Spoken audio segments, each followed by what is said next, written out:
Hello there, I'm Karen Marie, and this is Psyched Up for Sunday, October 11th, 2020. And today I have my dear friend, Dr. Logan Sparks, here with me.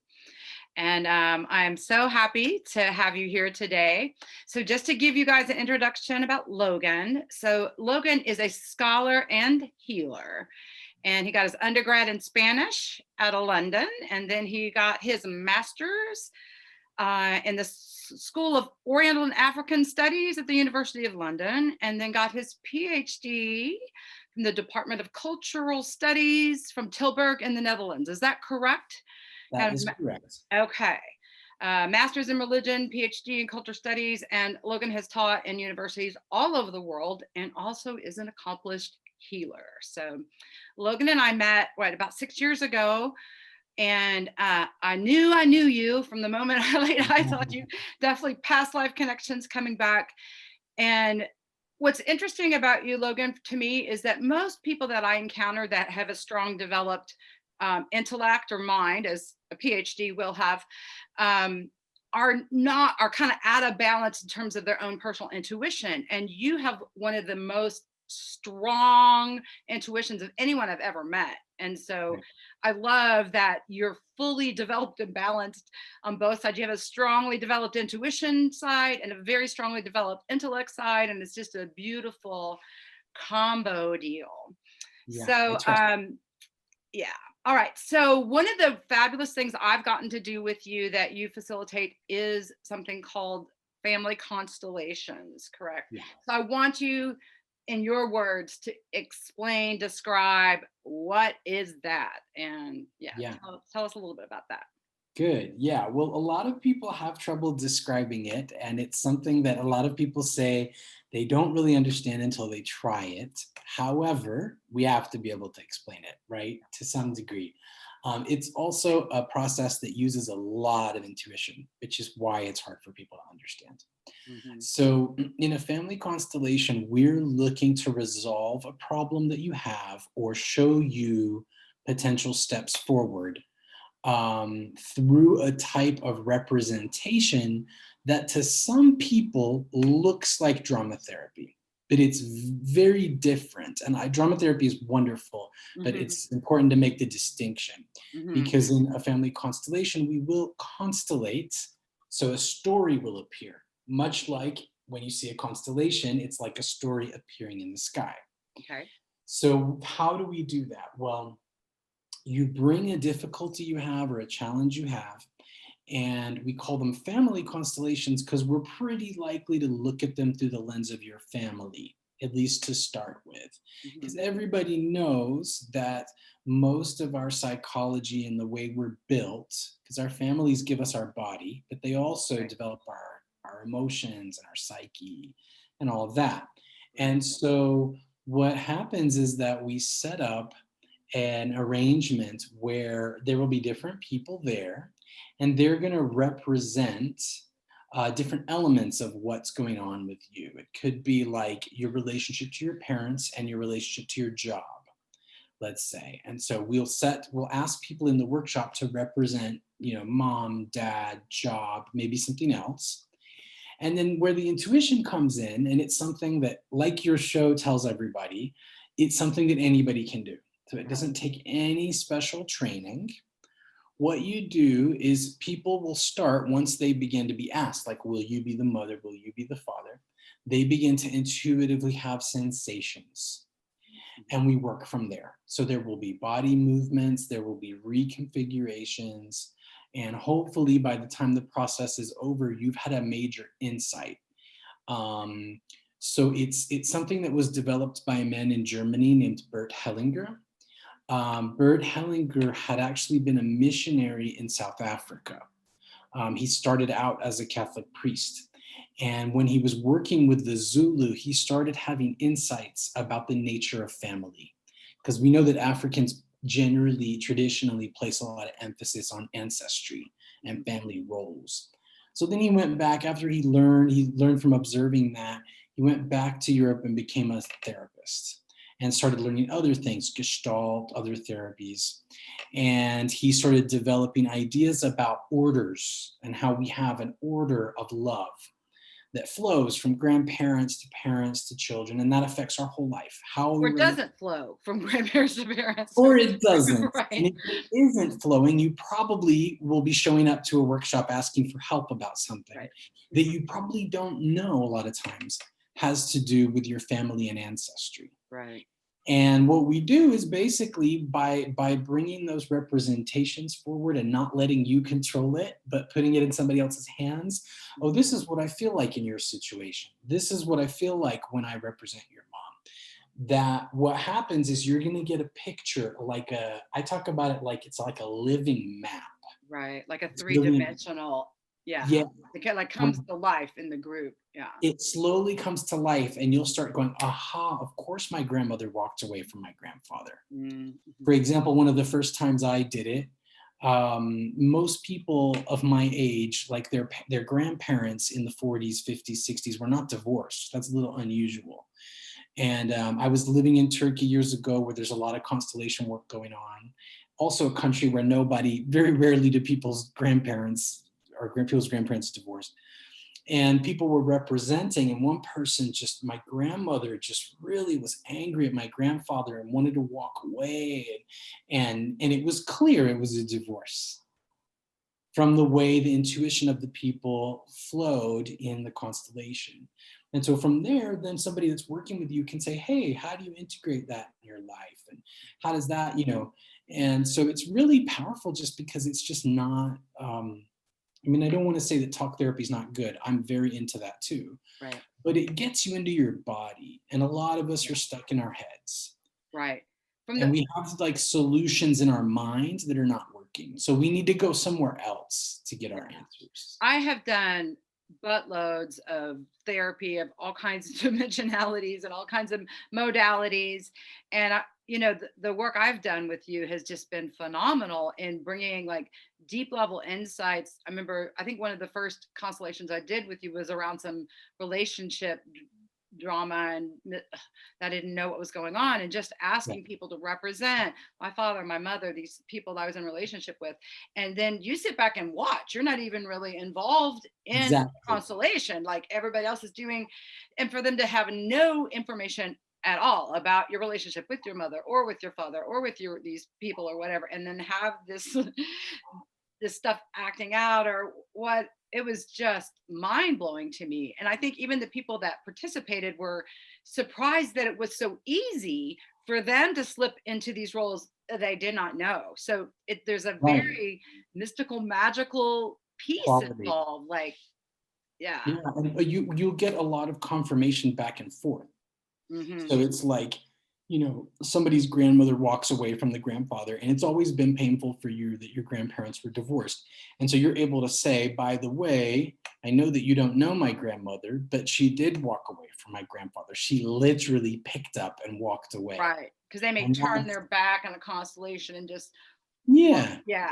Without any information, just through a sensation that comes. Mm-hmm. And we call that the knowing field. So we have the sense that when people get together in that kind of therapeutic setting, focused and doing work together, that there is like a field that opens up, and it's a very knowledgeable field that we get when we connect to each other. And because we all have also most of the same emotions, more or less, human beings. Right. So I can tap into anything you've experienced just about within reason. And using the body. So we don't use a lot of words. Because words, we use words when needed. But words have a tendency to keep us in our head. And our ideas in our head have not healed us usually. Right, no. So we go into the body. Our self-talk has not healed us. So we go into the body, and we also stay really open, because what pops up in those sessions may be really surprising, and very often is. Right. But we need like that aha moment or the insight in order to make a shift, right? That's right. That's right. Because it's like if what we were doing so far was going to work, it would have worked. So there's something we're not seeing. Right. And the challenging thing about it is like, very often, not always, but a good bit of the time, it can be something we don't want to see. That's why the situation is unresolved. Right. Because there's something we need to acknowledge. Fear that kind of lies underneath.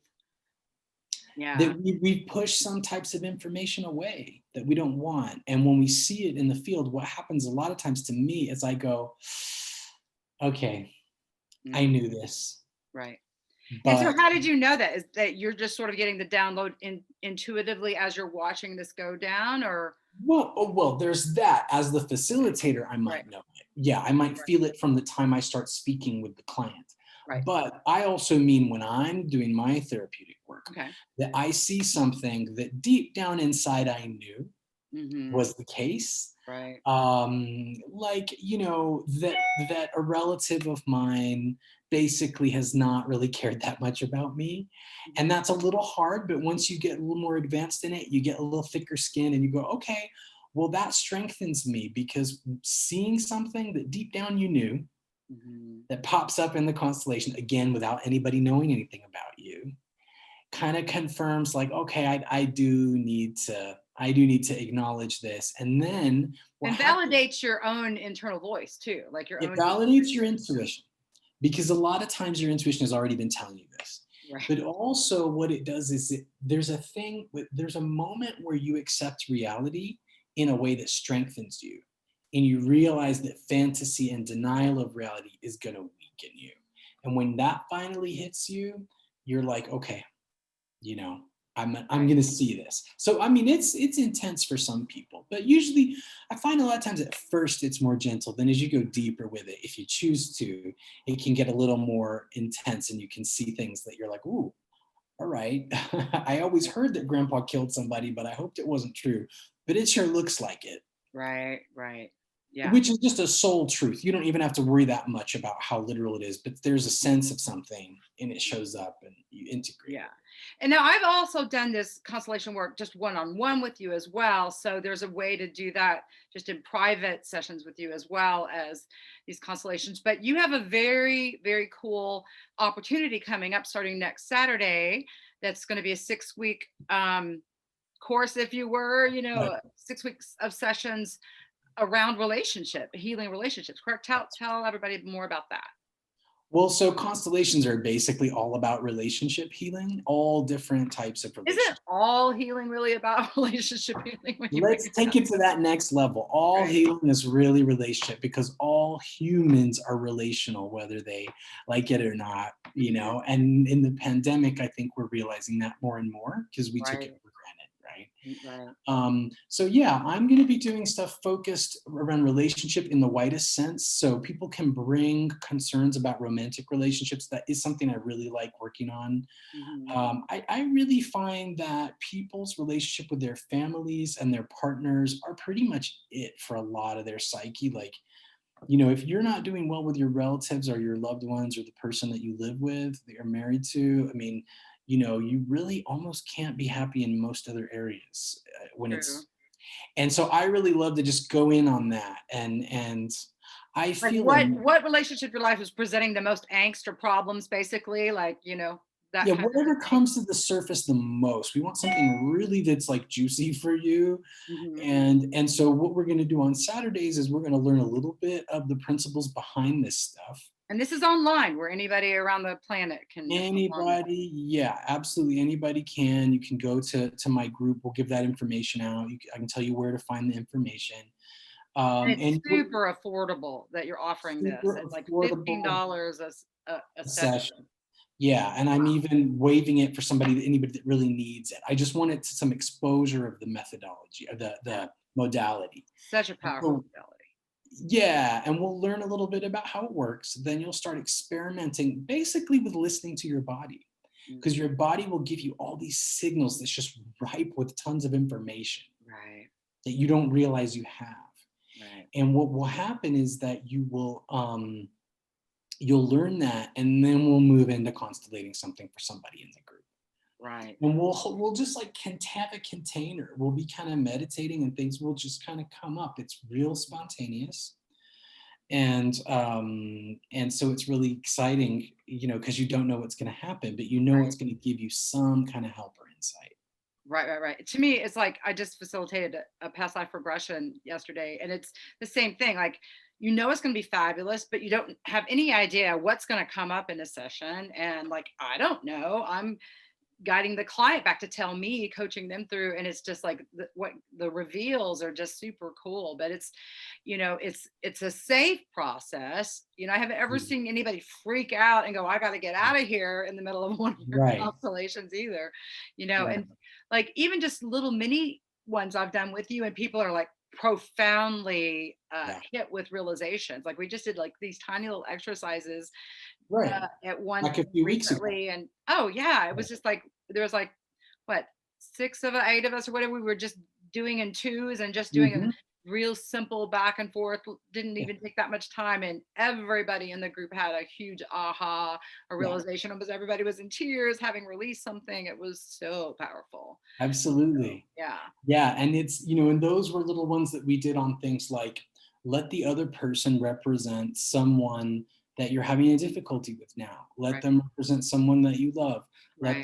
them, and then in that way, just it's something starts moving through us. And Mhm. since you were talking about how I've got all this education, the fancy term for this is phenomenology, which is basically relating to life in a way where you're just ready and Yeah. observing.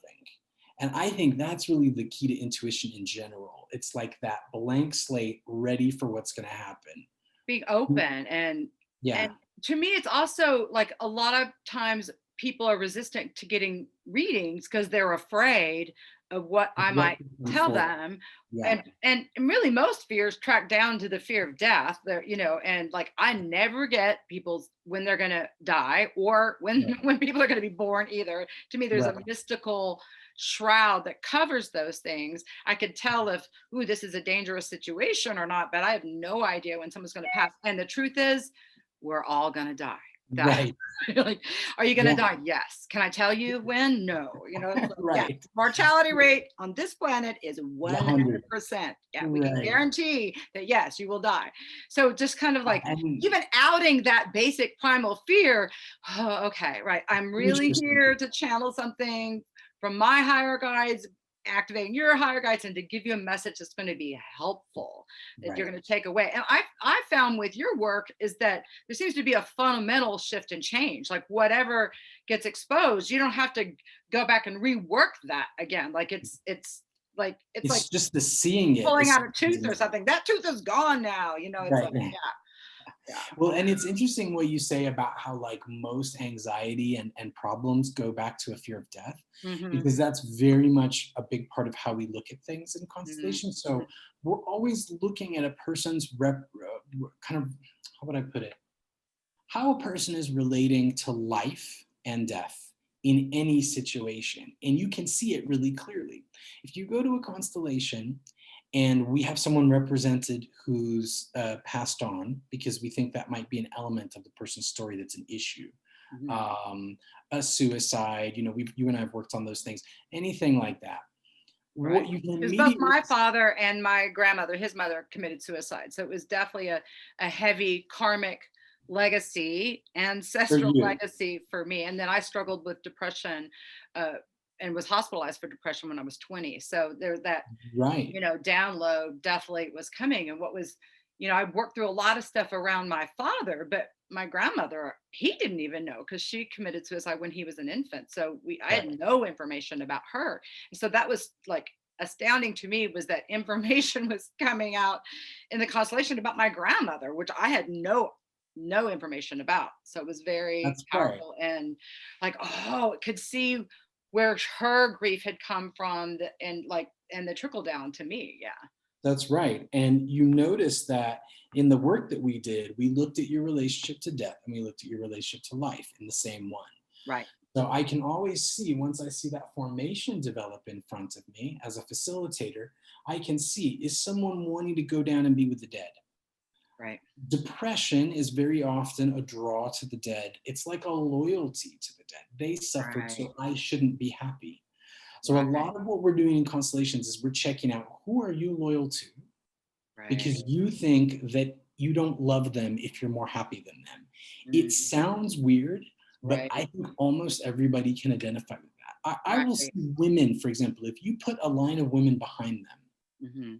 they will start, especially if it's close to the surface in the sexist kind of world that we have to all get by in, they will start to feel a pity because they're aware that their life is hard as a woman in 2020, but they see their great-great-grandmother and they're like, you know, Ouch. and right, Right. imagine Right. that out on the farm, you know what I mean? Right. And Right. like, and then you realize that actually you have a misguided loyalty and you're actually not happy because you see those women behind you.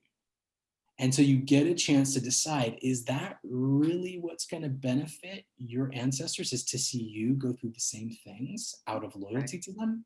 No, Right. not So what they want. we've talked about this personally, but I'd like to have you speak about addiction because it's a similar draw, right? Like whether So you're addiction can be a draw towards the dead for many reasons. Because if you think about it, what is addiction doing? It's deadening a feeling, right, right? And replacing it by a really strong, different feeling right, in order to not have it.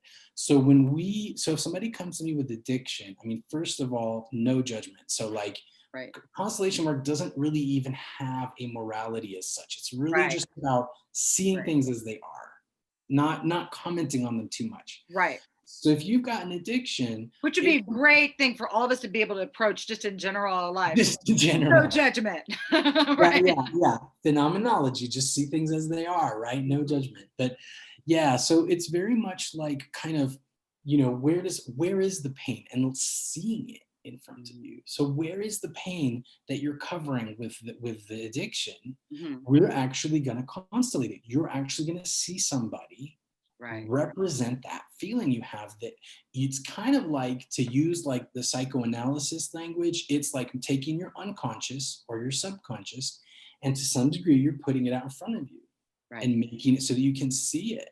Motivations, feelings, things you don't even realize you have a lot of times. And so yeah, so addiction, we really want to look at things like, what benefit has that addiction had for you? I mean, this is a real Yeah, amoral. what's the payoff? It's giving you some What, sort of payoff, right? what's the payoff? How is it helping? Because there must be some way that it's helping you. That's one step. Right. Looking at then also, are you entangled with other addicted people in your line? Interesting fact is that very often for men, that's a yes. Because a lot of alcoholism, for example, is transmitted through dads. And we don't know exactly why that is. But after decades and hundreds and thousands of constellations, it gets really clear the father's line has a big influence on addiction. So there are a lot of things we can look at, but more than anything, we want to look at what's hurting you that's making you feel this way. And if you don't know, if you're still addicted, then the story you're telling about what's hurting you may not be the complete story, or may not be the right story at all. It Right. may be a story that people have told you, oh, poor Johnny, he's always had problems because his mom didn't take care of him. Well, let's see. Because since you know that, wouldn't things be better? Wouldn't you have Right. found a way? Right. So it might be something else. So that's what's so exciting, is just like everybody's pouring in their intuition in a common thing, a common goal. And as I was talking to a friend of mine today, who's also a constellator, in Western culture, we don't have group healing ceremonies like a lot of traditional cultures do. So we heal alone mostly, if we do heal, Mhm. with one Or person. years and years of laborious talk therapy, Right. like one of the first psychics I sat down with when I was like 18, 19 years old, like in the space of a 20-minute reading, was channeling from my father, who had felt like she had no way of knowing. I felt like she opened my book up and knew exactly where I was without. I mean, I felt like that reading took me to the same place 6 months of therapy had taken me to get to that Right. point. You start with a therapist, you have to give the backstory, and this is what Right. happened to me. And it's like a lot for the therapist to understand the whole Yeah. scope of all the dynamics that are going on. Whereas, like, the psychic goes, oh, well, right there. It was like, it was Right. one of the things that drew me into psychic work in the first place was, wow, you knew that. How'd you know that? Like, just whoo. And it feels like That's there's a right. similar level of fast pacing through the healing Yeah. process with this constellation work, that it's like It's fine. it's speeding up the whole healing process, not That's right. and even in a more effective way, because therapists are, as good as I mean, I've had great therapists and I've had really crappy therapists, that like Yeah. you felt worse, and then things that, oh, I felt better. But this kind of work, like there's nothing I've encountered so far that's comparable to how Right. quickly and just pervasively, like I'm a practicing Buddhist, so we have a belief system that when we transform our lives through our spiritual practice, that we affect 7 generations before and after us. Like we're Right. not only changing our own lives, but we're changing our ancestors' Right. lives, and of course our downlines, and Right. of course everybody that our lives touch. And this is a similar thing that I've seen in the constellation work. Is Yeah. in fact, what I was just getting, it'd be cool to just do a little brief meditation that you took us through before, where you're just like seeing your ancestors behind you. Do you mind doing that right now? Sure. Just like so that Sure. I just want to quickly say something yeah, about what you just said, and then I'd be happy to do that. yeah. So, so what I wanted to say is that, well, first of all, is that the tricky thing, I think talk therapy is good, but the tricky thing where these kinds of modalities can help also is that sometimes we need a push in a direction that our own mind won't take us in. And so sometimes some people get very good in talk therapy at almost tricking the therapist into their story. And you can spend many years going over your story, right? Mhm. And so in And this way, eliminating parts that you're kind of afraid to reveal, or you've got shame around, or whatever. Yeah. exactly. And then also you have the whole element that working in a group. So groups are interesting in this way. First of all, that gets taken out of your hands in that moment where the person starts to represent. So you can't make your story fit necessarily. You have to sit And back and watch the movie. you have to watch it. And then to kind of like, if you really want to get something from it, you have to take it in. The other thing is, like you were talking about these quick healing experiences. One of the interesting things that's good in groups is witnessing.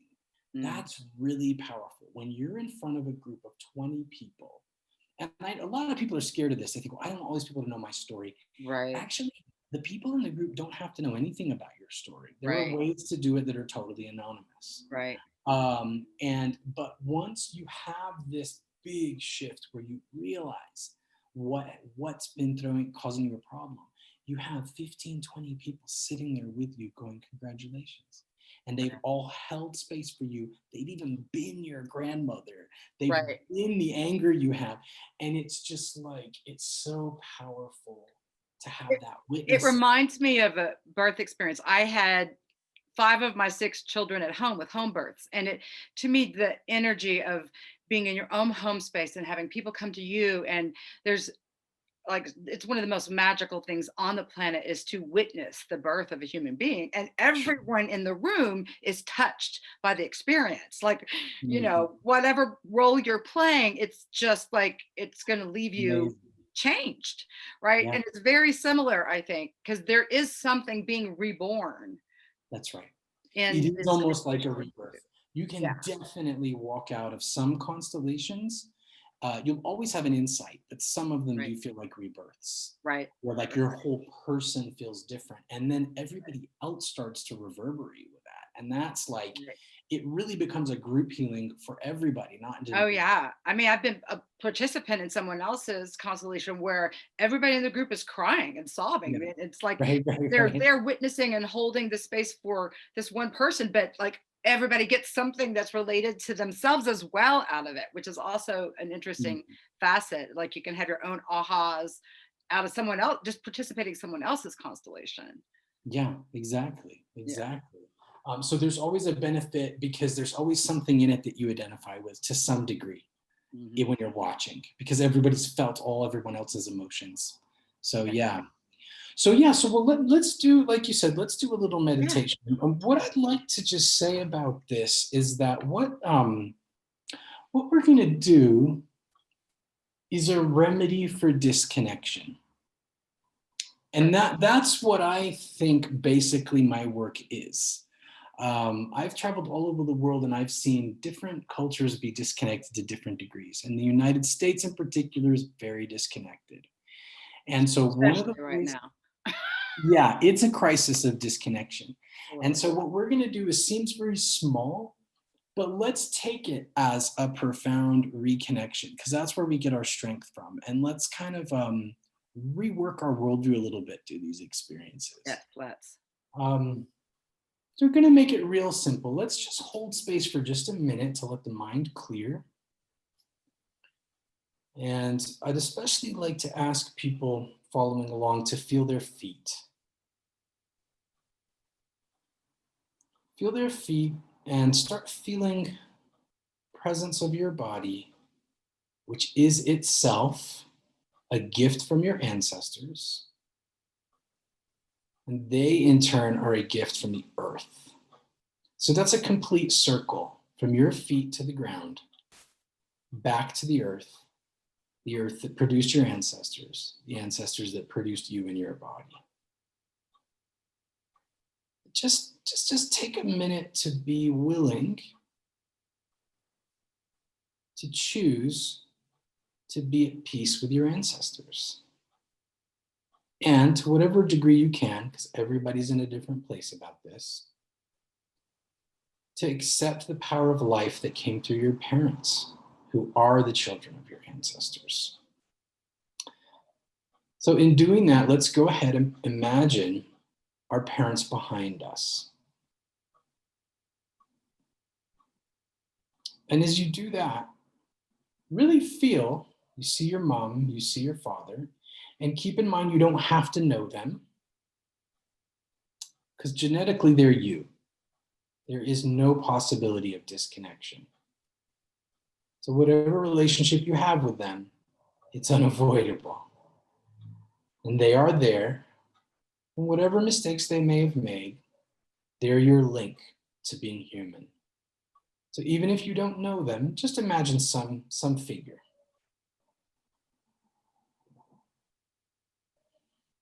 And feel like a string, a kind of vibrant life force string that goes through your parents to you, through their hearts to your heart, and pulsates with light. And then add your grandparents. Again, whether you knew them or not, as best you can. Place your parents' parents behind them. Your father's parents, your mother's parents.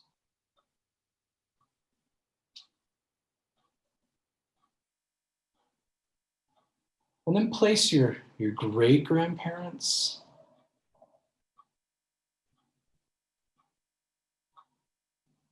If you can feel it and see it, add your great-grandparents' parents.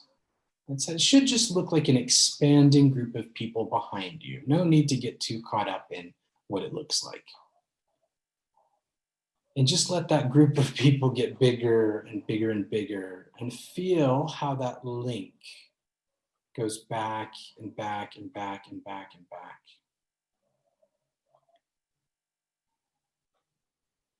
And then feel how that link goes so far back that before you know it, you're seeing animals, plants, small little beings like microbes, and the earth itself, water, air, the sun.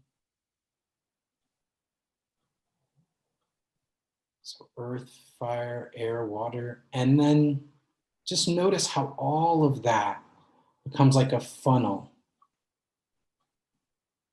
that vibrantly supports your ancestors and you.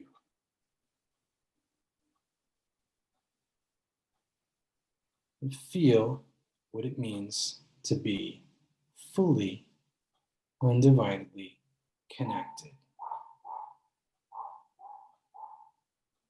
And you can either stand up or you can imagine that you turn around, you look at this vast connection of people who are connected to your heart, and you just bow your head and you say, because you came first, I am here. And that includes everyone and the natural elements and the earth that produced them. The most ancient ancestors.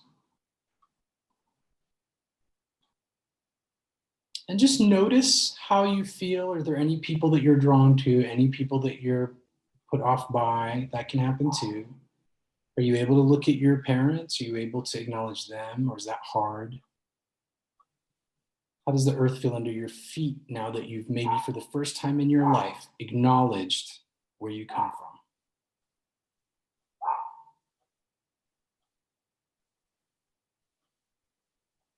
And then with that gratitude, you can come back.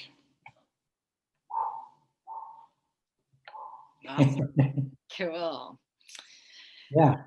Okay, so I want to talk a little bit about the current astrology that's heading our way this week, because we've got the most intensive, at least one of the most intensive weeks of the year coming up this week. So earlier today, we already had the sun squaring Jupiter. The sun is like our heart squaring Jupiter. Our knowledge is like, what do we know? What do we think we know? Coming to like a T-square kind of thing. So it could bring about realizations and insights, and then highlights for this week.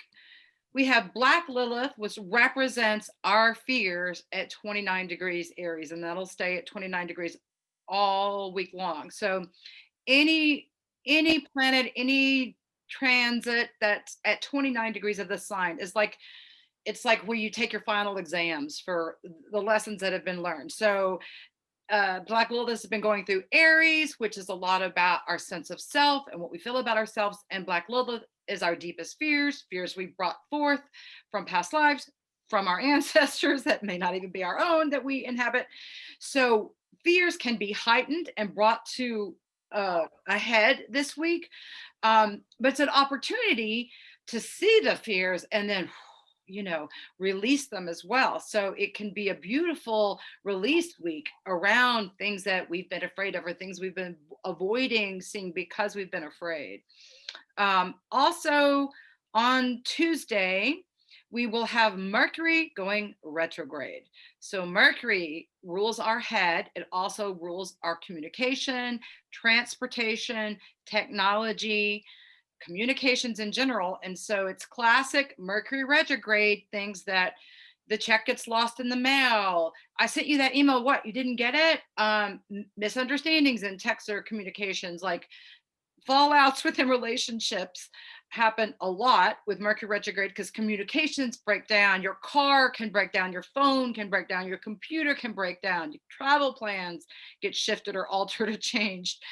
These are classic Mercury retrograde things. And we may already have been feeling some of these things because Mercury's been in what we've called this shadow period, meaning it will go back to 25 degrees of Libra. It's at 11 degrees of Scorpio now. So Scorpio is the deep waters. It's deep secrets being revealed, or can be with Mercury retrograde. Secrets can come out, or you can have sudden unexpected things you had no idea about surface, both in your own life, your own world, between people, on a national or global level. There's maybe major secrets revealed during this Mercury retrograde period. Mercury will be retrograde until the elections here in America on November 3rd is actually the day it's stationed to go direct. I find that super interesting.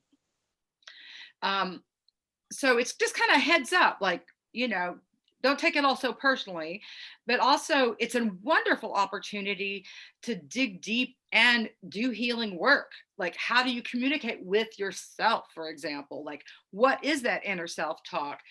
Let's talk about relationships. Can we talk things out? Sometimes Mercury retrograde, you can't, like, writing it out, and even there can be misunderstandings. So you might have to say something several times before someone gets it.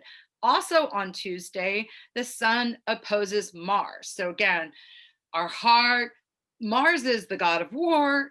It represents our ego. So there can be like an ego square off. It could also just be a day where it's like combustible, especially the Mercury retrograde on the same day that the sun opposes Mars and Mars is retrograde. Mars is already squaring Pluto, death and transformation. So it's really a setup for major all kinds of things. It's kind of like I'm giving you the weather forecast just because there's a chance of tornadoes and hurricanes and thunderstorms and fires and floods, then like it doesn't mean it's going to happen to you.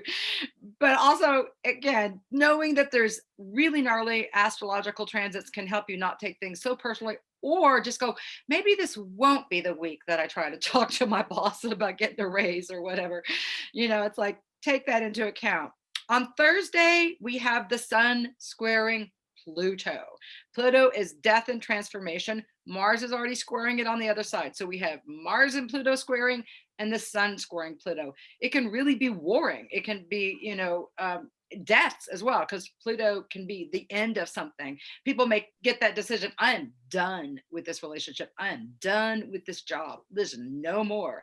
It can also be, for those, it could be some war breaking out somewhere. We're already having the protests and the riots, all over the planet. So it's already volatile times. We have this backdrop already of this going on. And so with this intensity on Thursday, and, we can feel transits beforehand and afterhand as well. It's, but it's just particularly intense. We have a new moon on Friday at 23 degrees of Libra. So it's a real highlighting about relationships right now. Right now, the sun's in Libra, which highlights relationships. Mercury in Scorpio, which is a lot about relationships. And so it's really like relationships with yourself, primarily with your significant others. It's perfect time to do constellation work with Logan and dive into some of this stuff and get some help around shifting this energy. Also, new moons are always a great time to plant new seeds for what you want in your life, because the moon goes through these cycles, and the new moon is a conception point, conception of ideas. And so what do you want in your relationships with yourselves primarily? What kind of relationship do you want to have with yourself? What kind of relationship do you want to have with the people that you love, or the people that bother you too? Like, how do you want that to shift? Saturday is a more creative it's kind of like a little bit of break day. Sunday is the sun squaring Saturn. Saturn is our rules, our constrictions, our laws. So this, it could be like, Congress having, again, another like the rubber meets the road kind of thing. And then Venus opposes Neptune. Venus is the planet of love, or what we want to put our energy into. It's opposing having a contentious relationship with Neptune, which is our intuition, also our spirituality. So there can be this like, what? Like you can have all of a sudden like, I thought I loved chocolate. Oh no, I hate it. Like, oh, I thought I really loved Fred. Oh no, look at this thing he does. I can't stand that. So again, it just, another astrologer I follow says like, a lot of folks will come to the conclusion their relationships of all sorts and kinds are done this week. They may not actually do the action to sever, but they may decide, okay, no, I'm getting out of here, right? So Mercury goes direct on November 13th. Mars, which has been retrograde for a while, goes direct November 13th. So we have both of these personal planets retrograde right now. Also Uranus, sudden unexpected things, is retrograde, and it's a player in this. And Neptune, which can be our delusions as well as our spirituality and our psychicness. So that's just sort of the overview for the week. On Monday, Mars squares Jupiter, Mercury opposes Uranus. Like it's like this. So great time to do spiritual practices up. The ones, if you're already doing it, very basic, is to stop and breathe, or redo this kind of meditation that Logan, you just guided us through. Is a great thing to stop and do at any point, especially if you're feeling antsy or gnarly, or you're having trouble being in your body. It's a great exercise to just like drill it down to do. So that's all I'll talk about the transits. But I do want to just ask you, as someone who's highly intuitive, what your take is on what's going down around the planet right now. Like, what do you have to throw out in the conversation in terms of that?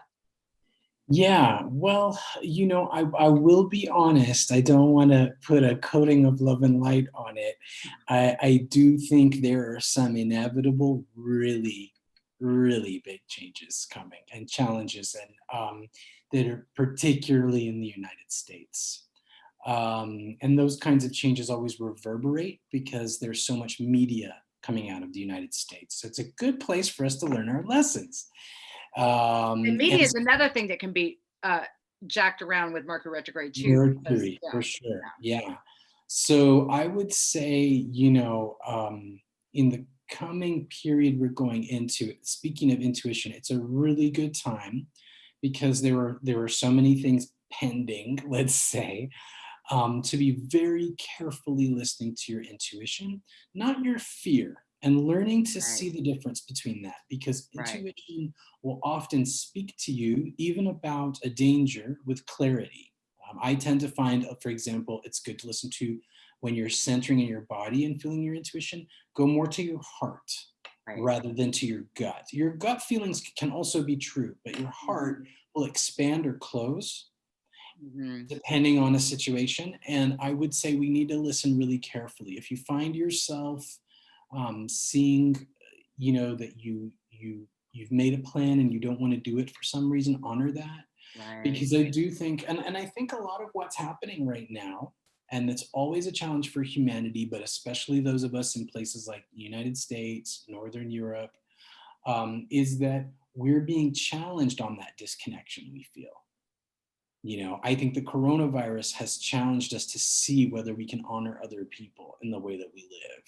And I think, you know, I'll be frank, I think a lot of people failed that one and are failing it. And that's what tests are for. That's how we learn from it. Right.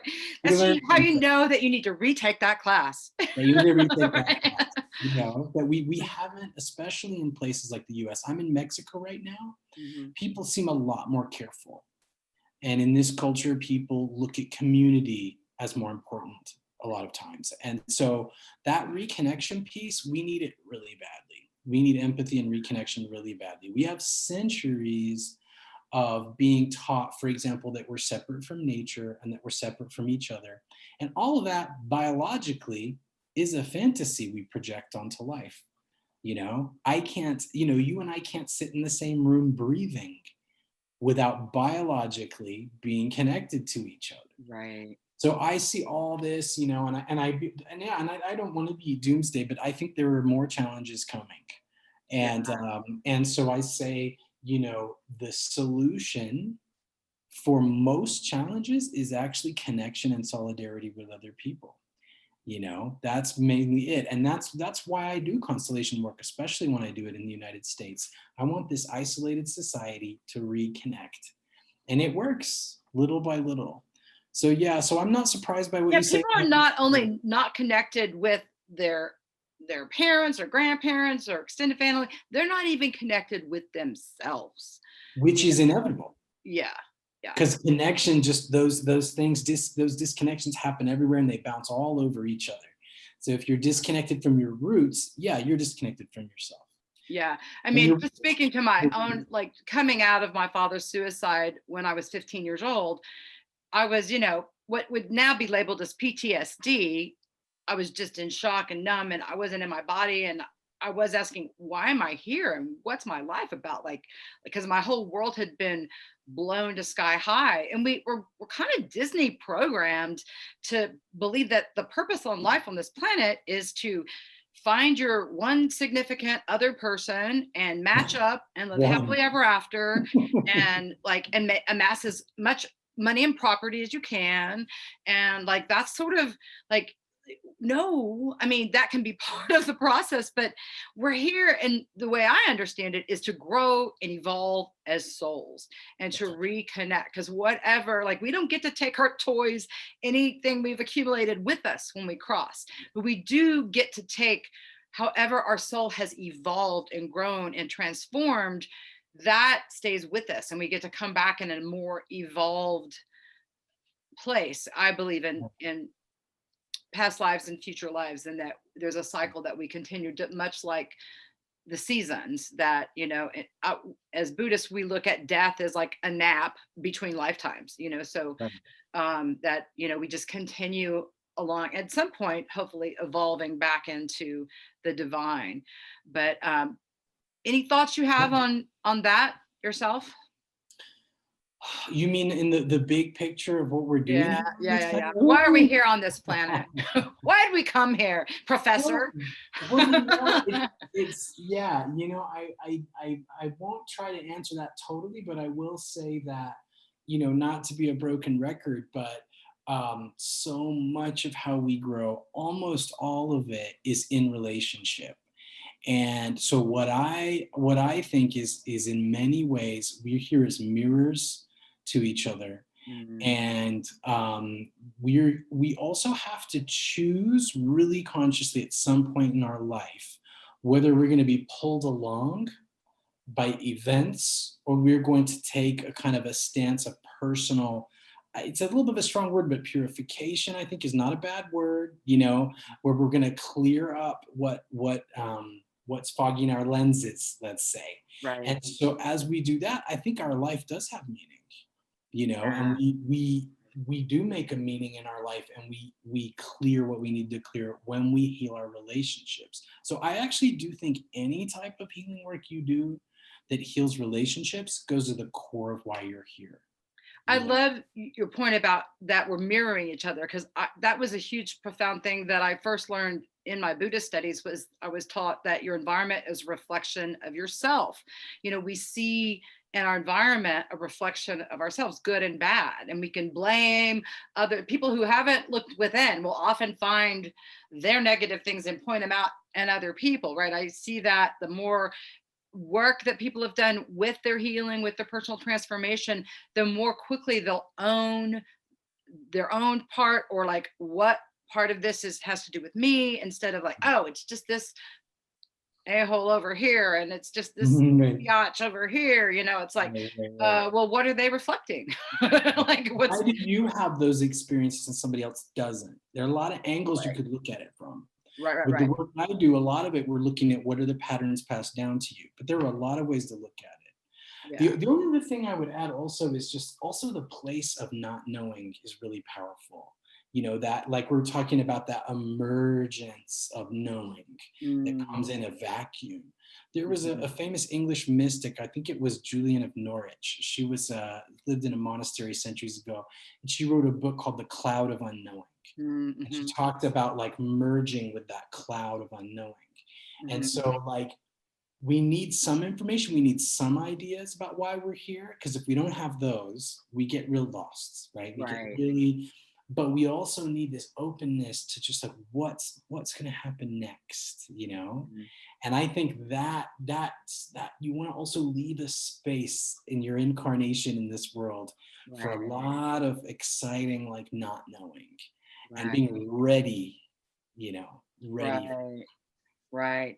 Yeah, like me, as someone who, I'm just an astrology nerd. I can't get enough. Want to study. Like, I knew there was something coming back when I was studying the transits back last year, that we were headed into unprecedented times. So what does unprecedented mean? Like, we haven't been here before. Like, Right. the way that We're not like, good for enough. example, the outer stellium of Jupiter, Saturn, and Pluto gathered in Capricorn. Last time they were gathered there in the skies 4,000 years ago. Like, you know, it's like we don't have a precedence. So I didn't know how that was going to show up. I just knew that it was going to show up, that we were headed into unprecedented times. And so I didn't know what, but I knew. And what, as soon as I heard the first report out of Wuhan, that's when psychically I'm like, oh, it's going to be a pandemic. I knew immediately, the very Right. first report I heard about, that's it. That's what it's going to be. Like, but I didn't know ahead of time. I just knew something. And just like right now, like we're headed through the most, like, to me, this is the birth canal part of the transformation that we're going through. This is when the head is crowning in a birth, and it is Right, right. painful. It is the worst part of labor, when like before the head comes out, when it's in this cramped space in the middle of the birth process, and you're having to breathe and not freak out. And you know, but what happens is that head does come out, and the birth comes out, and there's all the afterbirth that comes out Right, after. Like, right, right, it's a right. messy thing, birth is. It's not a clean process, it's messy.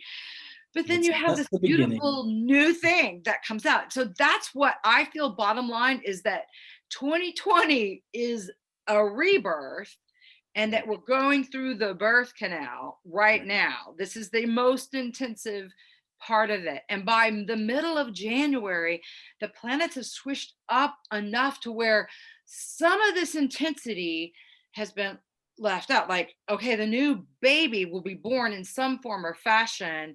There's still a lot of care that a newborn needs. Right? Like, it's Right. not like, oh, get up and walk. It's so there's still more processing to do, but the most intensive period is right here, right now. And like I learned Right. from my own birth experiences, from my first experience, I learned that if I freak out, like get up in my head, oh my God, like I can't do it, this too much. I can't, when is this Right. gonna be over? Ah! I freak myself out. Whereas I learned after my first one, oh, I just stay here right now, like, and knowing that after every contraction is a break. And I just stay right here. Okay. Okay. Right. I just stay focused right here, right now. I don't try to look too far into the future. How much longer is this going to last? All I need is, what do I need to know today, right now, this minute? What can I do to bring myself some peace and a feeling of safety or stability, right now? And to be okay with the unknowing. When you're birthing a baby, you have no idea. I mean, I didn't even know if it was male or female, because I had home births and didn't get around a sonogram machine. So, I mean, it Right. was all unbeknownst to me, not only the sex of the You child, but what the being you was going to really be know. like, and what I was You going to be really like know as a that. mother to this child. All that was unknown. Right. And I really feel like that's so much what we're going through right now. But you look forward to the birth part of the Right. rebirth.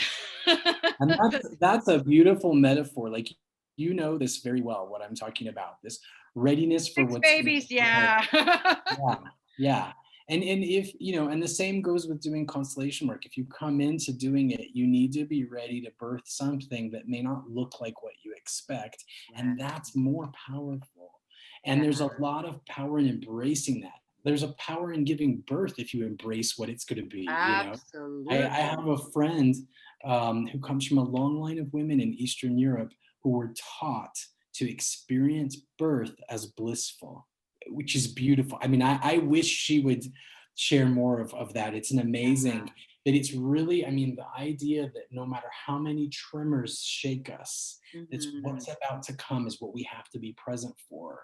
That empowers the soul so much. Yeah, I All learned to rejection substitute of the it, word. it disempowers. Yeah. I learned to substitute the word pain, or that I was experiencing pain, with that I was experiencing strong energy, Right. right? And that like there was a force that I Move. was, and the more I could just relax and surrender to this force. I mean, I was like, look, no hands. My body knows how to do this. My head doesn't know how to birth, but my body naturally knew how to birth, right? If I just let it do its work, right? And I'm not, not want to bash anybody who had complications with. My sister had two children and complications with both. It didn't mean there was something wrong with her, the way she, like there's just karma set up uh, Right. on that level. But, as an analogy for what we're doing right now, these times there's everyone on the planet without exception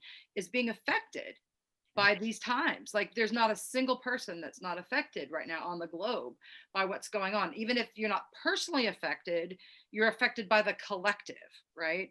So Right. would you speak a little bit about, like, I talk about spiritual practices raising us, our life condition, up out of the collective. So like right now the collective is pulsing with fear and anger and worry and insecurity. And if you Yeah. even unbeknownst to, even if you're not aware of your empathy, you can just get drugged down by this pulse on the planet of the fear and the angst and the. So speak to Right. that a little bit from your perspective, Well, if you don't mind. yeah. So, I mean, what I would say is the main thing is to be aware of it. So, I mean, we can even talk about a way to constellate it. We could even right now, I can suggest ways to imaginarily do it. So, I mean, the first thing is that things which remain unconscious have a lot more power over us, right? So, just like if you think physically, if you don't feel a little pain in your body, and it doesn't come up to consciousness, you don't know something's wrong. So doctor will say to you, high blood pressure is so dangerous because you may not feel it. Right. So we want to just, first of all, to be aware and to check in, because very often our emotions are very tied to our environment. And those of us who've grown up, again, like places like Northern Europe, North America, where we inherit hundreds of years of a thinking based on separation, we have no idea. So we're having mood swings and experiences that are connected to everybody else on this planet and what's happening, and we're not aware of it. So what happens is that first we want to actually become aware of it. So you can even do this, for example, in a constellation, we might imagine a few people and the earth representing something collective. Feel our own body. And also picture or place an object for, say, your anxiety. And just walk between them. You can do it in your imagination, or you can set it out with chairs and objects. Walk between them, feel the collective, feel your anxiety, feel yourself. Make that conscious every once in a while when you find yourself anxious, to see if your anxiety is fully yours. We definitely also inherent emotional states from our ancestors. Really strong, perpetuated emotions can come through our ancestry. And it's really important that we do exercises. If you know that your grandmother was highly anxious and you're showing that a lot, you may want to visualize her. And a phrase you can use is, you can say, I honor your destiny and I leave with you what is yours. And I keep what is truly mine. And if you do that with like parents or grandparents, if you think that there's some baggage, if you do that, you'll feel an immediate shift generally. Right. And even with primary relationships, or, siblings, or, Anybody you're ex-lovers or close whatever, I give you your destiny back. Right. Yeah. Yeah. And so we can do that, and we can do that with the collective. We can use our own imagination of that, or our own way. Or you can go to a workshop. This is a good thing you can do in a workshop where everybody may do that together. And it's not that you want to separate yourself from the collective of humanity, because you can't do that. But you do want to make conscious, when you're in a period like we're in, where there's political, economic, and health instability all happening at the same time. You do want to regularly check in and see if what you're carrying is yours. Right. And one good way of processing some of this, do any kind of healing work that allows you to move things through your body. You can do the kind of work I do. You can do somatic experiencing. You can do tapping. There are a lot of modalities that are good for moving things through your body. And also offer something to the collective. Offer some kind of spiritual practice to the collective, because there are a lot of ways to do that. A lot of Buddhists do things like dedicating merit. They're all different things you can do. But the point is that if it's drawing your attention, you're a witness to it. Yeah. So sometimes once you witness it, you immediately know you're able to handle it. Yeah. By witnessing to what's happening with you and the collective. So that's the main thing I would say, witnessing, and then move from there to see what you need to do. Okay, so let's go back around to this constellation series. It's a 6-week series that's going to be starting up next Saturday. What is that going to be? The 17th of October.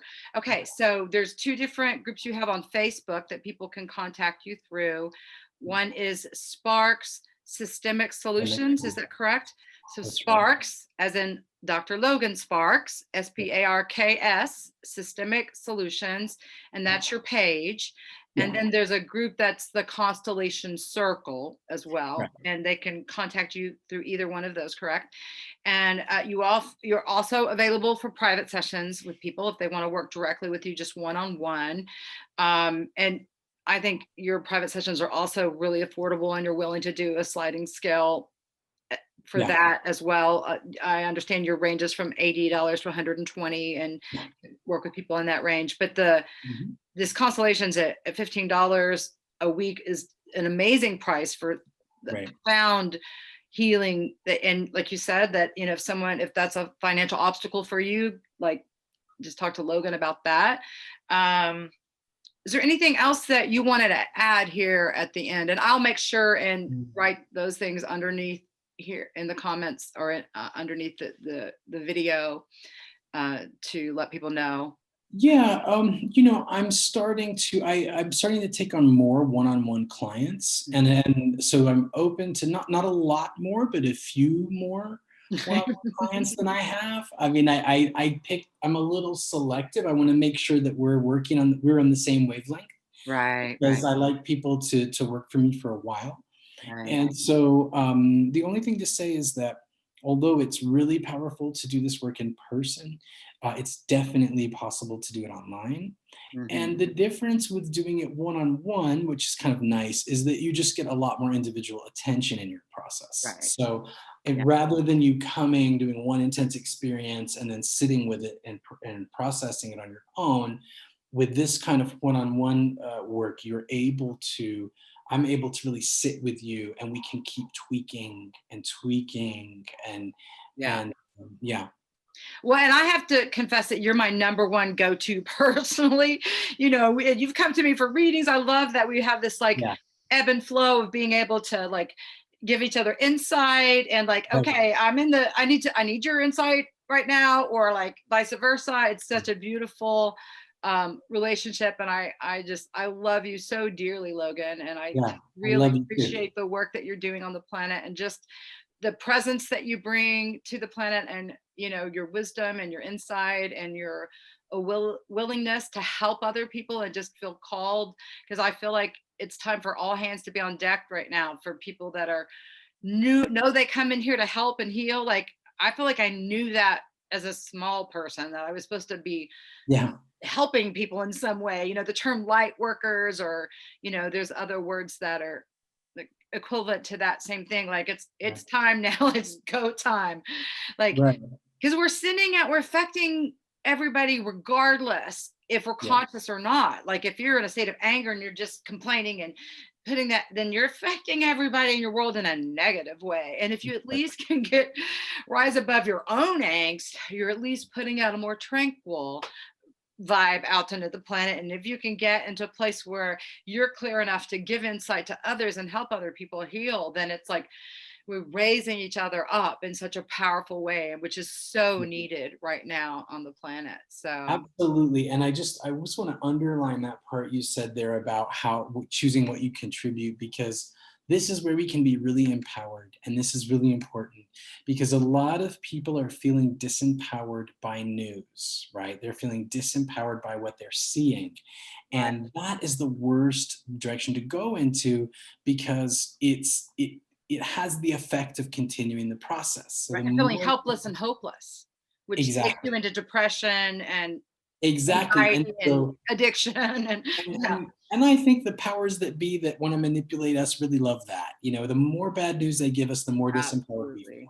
So try something else. Right. Start with what you're talking about. Yeah. Start on the assumption that you actually are making more of an impact than you think you are, Right.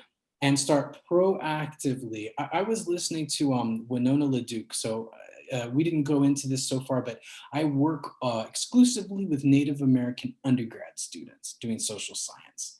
And we bring as much of a Native voice into the process of learning as possible.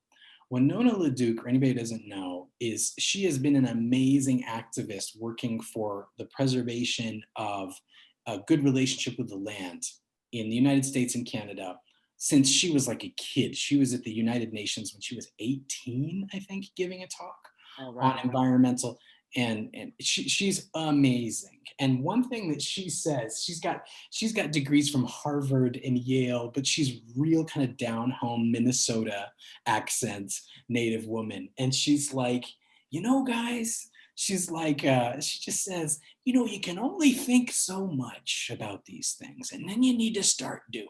Right. And she's like, go out and do something. And that's, first of all, assume everything you're thinking and the way you're living is impacting everybody. And then second of all, go out and do something in your community that really, and then you're in the positive movement rather Or than even pick up the phone to call someone and ask them how they're doing, especially if you're stuck in your own stuff. Like, just to put your exactly. attention on somebody else can be like one of the simplest things that you can do to lift Put yourself your up. attention, absolutely, put your attention on somebody else. Those are all ways out, Right, right, right. right? Yeah, Oh yeah. yeah. Another thing we didn't mention is that you're about to be working on your second PhD in Yeah. psychology, because one is not enough. And No. also Right just, now, one is not enough. yeah, Yeah. so you're going to be doing that in Spain. Yes. And, you At the know, Autonomous University of Barcelona. So, people in Europe or in other parts of the world that want to, be in touch personally, I travel a lot. So, yeah, and and that's that's right what's now so I'm in mystical and magical about this internet and the World Wide Web, is that we can be anywhere on the planet and connect. Yeah. Right now. So it's beautiful. We can do, like, I've translate. I was doing a lot of phone readings. Most of my readings were over the phone even before COVID, but been switching to more Zoom, and it's just so nice to lay eyes on someone um, from all around the world. When you and I first met, you were visiting your mother here in Austin, and then went back to Turkey where you were teaching in a university there, and it was so neat to just like get on FaceTime and have Right. a chat, kind of thing. So, Right. Yeah.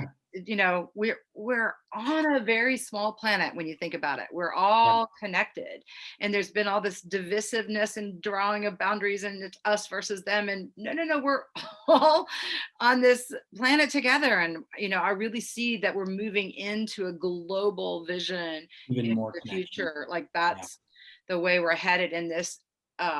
Out of balanceness between the masculine and the feminine principle within each of us, not just the men and the women, but we all have those principles within us, and it's been out of whack and out of balance. And that's one of the things that's happening right now. These towers of Babel that have been built in a way that's out of balance with the planet are crumbling down right now. And what's going to be emerging is a more balanced energy between the divine feminine and the divine masculine within each of us, but then showing up Yeah. outside. And I just really see a more harmonious Yeah. life to come. Of course, we have a lot of work to get there, but In there. like, Yeah. there's some of us that are already there, which is beautiful. This community and networking and relationships with each other we can bring about. And the more people that are conscious of these relationships and how important they are, and doing their work, are helping everyone on the planet. Like, you do your work, even if you're doing it by yourself,